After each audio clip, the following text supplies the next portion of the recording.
What it do? It's your boy, Big Nate. You know what time it is, man. Get your popcorn and everything ready. It's almost September 3rd. This right here is a segment called Stage Fright. We're going to see a little bit of my thoughts. But before I get into that, make sure you like, comment, subscribe. Go over there to That Dude Yet. He's going to be playing all of the games live over at his YouTube channel, That Dude Yet. And I'm just going to give y'all a little segment of Stage Fright. Let y'all know what it is and what I think about upcoming September stage, Chapter 7. You know my boy is back, or he's supposed to be coming back. At least we hope he's coming back. You know who I'm talking about. Big Shoppy Muckman. I'm gonna tell you why I'm gonna get into this and tell you why it's so important about these rivalries that start with this. Because this is about Falcon Academy. This is about a tournament that's based off of us coming together, fundraising for our kids to go to school independently. So this is very important about this very particular rivalry. Number one, we had a Falcon Academy League. And guess what? Our two biggest stars in that league were, you know who, you guessed it, Shoppy Muckman and Stretch Manoa Ali Brooks. Two of our greats that come from here in South Carolina. Here's my thoughts. Check this out. Falcon Academy League. These two go back and forth, back and forth. Both teams make it to the championship. Brooks has to sit. We capitalize on it. We get championship number one. Move on next year, come back again. Muckman, we win again. Undisclosed, we don't know why Brooks didn't play or whatever. Then we go into Road to September stage. You know, my guy, Big Shop, see that beautiful Falcon ring, a couple of those, aka Mr. Run It Back. We get another one against a very, very, very, very impactful team to September stage. That's Black Ops, where 80% of their players came out to be starlets in September stage. So, we go fast forward. I want to move a team up to September stage from the lower ranks and hit my big fella up. Because guess what? I'm going to always build a team around him. He said, Coach, Masoon Bay just hit me up. Big GM up north. He wants me to come play with Baho. He wants me to come play with Moody. He wants me to come play with one of September stage's greats, Kamali Bay, led by one of our senior players who's been in this for a long time. Sifi back. Sifi white dude. My fault. Sorry about that. But anyway, I said, go ahead, make the move. Every time you win, I win. Right. They go on, win the championship. Ironically, Muckman goes out west. Brooks is waiting in the background. Holdout. Tries to join up on that same man's team, and he does it. Guess what? He wins the championship. So now, that's out of the way. Both of these guys are now champions. Both of these guys are now winners. Both of these guys are in the winner's circle. Brooks is down here looking like a monster right now, just in case if you guys didn't know. Seen him working out, filling out the 6'8" frame, getting ready to come play ball. Here's my thoughts.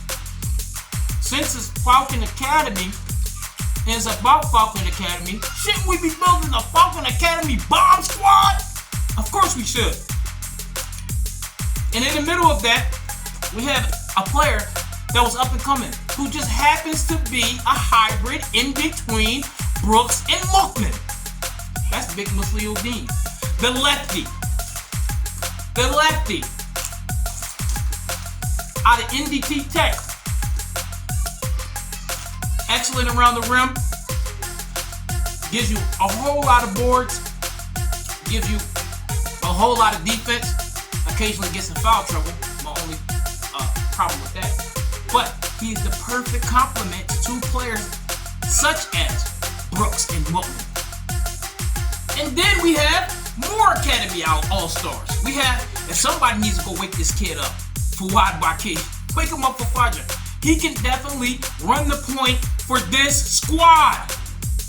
What are we doing here? We should be building this September stage bomb squad. Wait, what's that over there? Yeah, that's Shafiq Shahid, who is the point guard to movement. Where's these guys at? We need this team. We got kids out in Blacksburg. Zach, where you at? Making moves.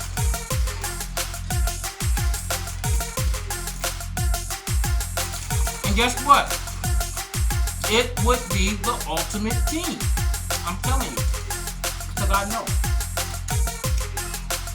We got excellent coaches down here. Speed training coach, Coach Davis. You got Adam Brooks over there, who's led a very, very, very, very talented team in X-Men, where Munawar Ali took his team to the finals in a dramatic fashion. You also got, of course, me, Hall of Famer Coach Nate, you know what I'm saying, aka Coach Stage, aka Vista, I'm gonna be there. You know what I'm saying? And we could make it happen.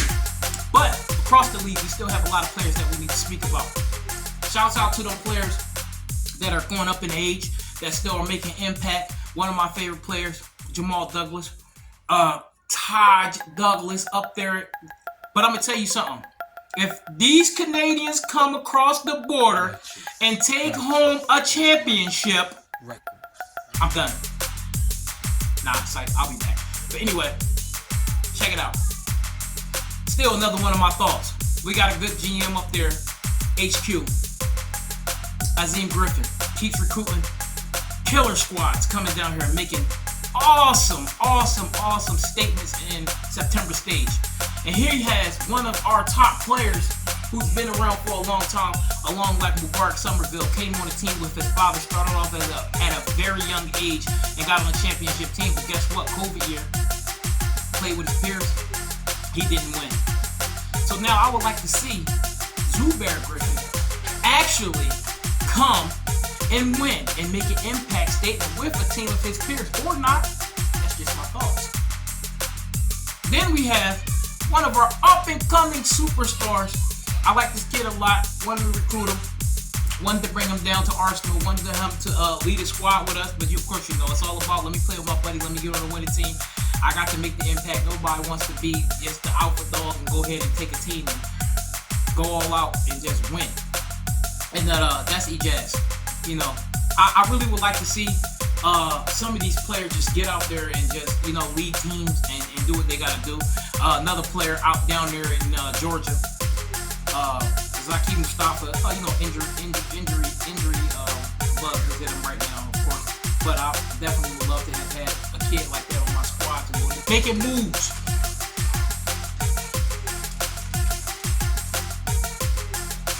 And guess what?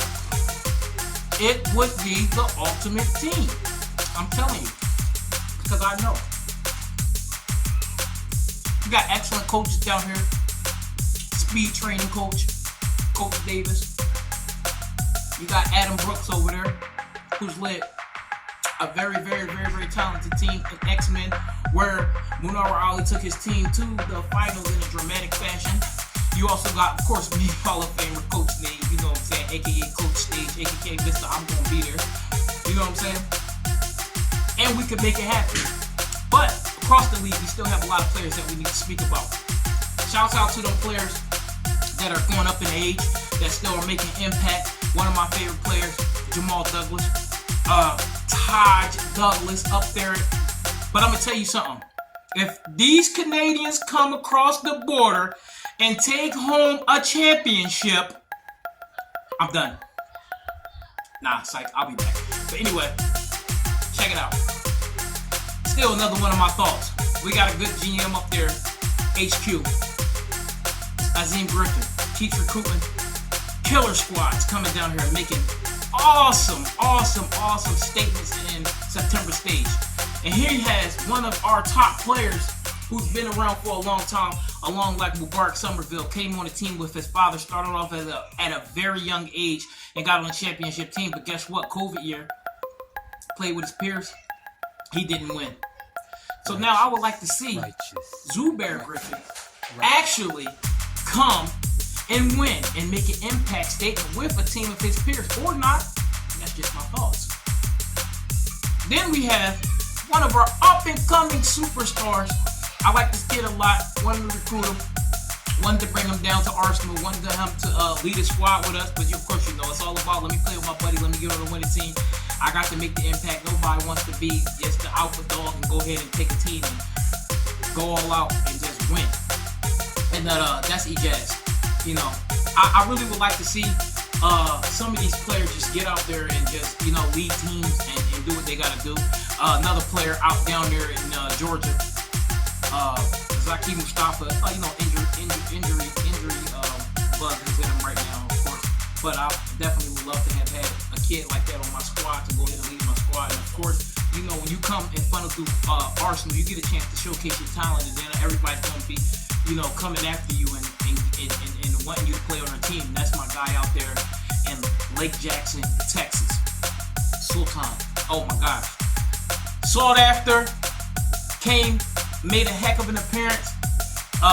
Very good at, you know, ball handling, high energy, scorer, the whole nine. Another thought of mine. I would love to see a player. I give him a lot of flack, Kyrie. And I watched these guys play since they was little. You know, my mom lived out in VA, go down there in VA, watch these guys come up. And these guys were playing back then. They're some of the September stages starlets too. That's Kyrie and Kitab. But that guy over there, that dude yet. Make sure y'all go over there to that dude yet and check out his channel. He pumped Kitab up. I almost opened up a Kitab and started reading. That's how much expectation that everyone had. Came, they bombed out, bogged out. All three brothers. I thought they imploded a little bit. You know, civil rivalry. Sometimes it's good that you can play on teams, and then sometimes it's not good. You know, some of the brothers, it's not good that they play on teams. I think they should split up and go their separate ways, because the expectancy for their younger brother Nuke is very high. He's actually trash bags. But you know, he comes out, he produces very, very, very little out there. But that kind of plays a part of other guys on the basketball court that could be seen in making those buckets. That's just what I see. You know what I'm saying? Ain't not personal against nobody. You know what I'm saying? I like all these guys. They definitely come out and they definitely perform. I would like to see Kyrie make some adjustments, go somewhere where he can be utilized to the best of his ability, show some maturity, and get it done. The other guy, Rico. I would love to see Rico win. I would love to see Rico keep his head. I would love to see Rico come out here and kill a savage move and just get the dub. You know why? Because he's one of the very last little Mohicans that will love it, that takes a team, puts it on his back, and goes out there. He doesn't care. He doesn't care. He wants to come out with. I like that a lot about him. MK, one of the most slept on players in September stage, just as far as aesthetics and look. Not as far as ball skills and IQ. But I want to see what MK come out and do. Of course, you know, it's certain guys you don't even have to mention their name, because you know they're going to come out and perform all the time. You know, all of the Bays, all of the Waduds, the whole Mass team.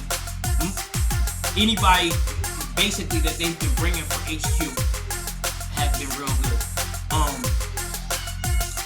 Another team that needs to go ahead and hang it up, most of the majority of those players are trash bags. They've been trash bags for the past 7 years, and they're going to always be trash bag miners, and trash can juice. And that's my guys. These are some of my favorite guys in the world. These are some of my closest companions. But they will tell you that I will tell them that they are trash. LBs, LB Nation, LB, whatever you want to call them, LB, whatever. LB will be garbage. That's what you guys are. And you guys, if you don't come out and show out this year, every last one of y'all should retire or get into coaching. I knew LBs wasn't going to be nothing when their coach Tall Hair came out in khaki shorts. I knew that wasn't going to work. My man Drama, every year we see the same thing. I'm getting in shape, I'm gonna come out, I'm gonna ball out. First half of the game, he wins it. Just can't play no more. That doesn't mean you're an all-star. That wasn't mean you wasn't a dog. That don't mean that you wasn't that dude. You know what I'm saying? Sometimes it's just time to hang it up. Only person that's been able to pull hat tricks like that, of course, is my guy, Soon Bad. He's the only one that's been able to pull hat tricks and pull the wool over a lot of people's eyes and, run up that sideline, get in the corner, and shoot the ball. But that is a mistake of the young guys that's coming to September stage and they keep playing. That's one of their biggest mistakes. Because you should never, ever, ever let these old guys still think that they should be able to play with y'all. You know what I'm saying? No disrespect or nothing like that. You don't disrespect them, they don't disrespect you. But you should have the game turned up to such a level that these old guys are like, look, nah, I'm not playing with them. I'm not playing with them. You know what I'm saying? Because me speaking personally, being a basketball, football, multi-sport player, it's not about being the best out there. It's about the impact that you make with your team. If you can't make no impact with your team, then it's time to hang it up. You know what I'm saying? It just is. You know what I mean? That's just my honest outlook on it. This is Stage Fright. Hopefully this will be a section or a segment that we can start adding to the September stage every year. You know what I'm saying? Giving my rundown on some players. There's a whole slew of players that I still have a lot to speak about on and that I would like to talk about. And I will be getting to, but we'll say that for another episode. It's your boy Savage, aka Big Knee, aka Strong as the Ox, aka Trip Flair. Woo! And I'm out.